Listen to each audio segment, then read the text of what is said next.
My sa týmto spôsobom snažíme vzdať úctu a hold jednému z otcov zakladateľov Československa, a to bol teda Tomáš Garrigue Masaryk, Edvard Beneš a hlavne teda z našej slovenskej strany rodák z Košarísk, náš najväčší Slovák a veľký Európan Milan Rastislav Štefánik. My vnímame odkaz Československa veľmi pozitívne. Bez spoločného štátu a Čechov a Slovákov by možno dnes nebolo Slovenska a možno aj nie slovenského národa, takého, akého ho dnes poznáme. Mali sme vzácnu návštevu, a to zástupkynu českého veľvyslanca na Slovensku, pani Alenu Jermážovú. Sme veľmi radi, že si našla čas a vlastne takto sme nadviazali styky aj s českým veľvyslanectvom v Bratislave, pretože je tu nový veľvyslanec. Radi ho na Brezovej aj na Košariskách a na Mohyli privítame a teda sme radi, že máme partnerov aj teda v Českej republike.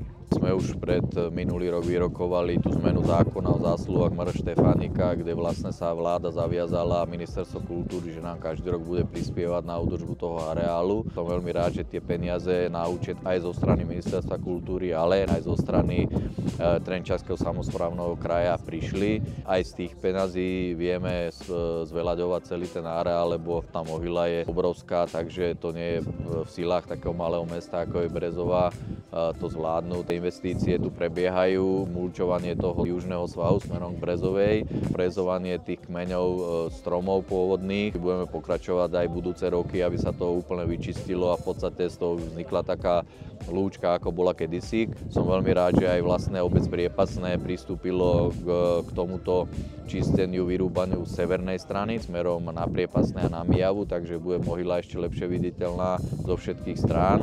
No a my ako mesto Brezová sme vlastne odkúpili od súkromných osôb tú lúčku nad chatou Bradlo. Sme vyvrtali vyše 80 metrovú studňu. Táto bude slúžiť tá voda pre potreby aj infobodu nového, ale aj chaty Bradlo. Máme ešte iné plány, chceme doplniť tú drobnú architektúru, to bude ale až v tých nasledujúcich rokoch a možno do konca roku by sme ešte chceli dokúpiť ten štrk na cestičke na Bradlo, teda k Mohyle.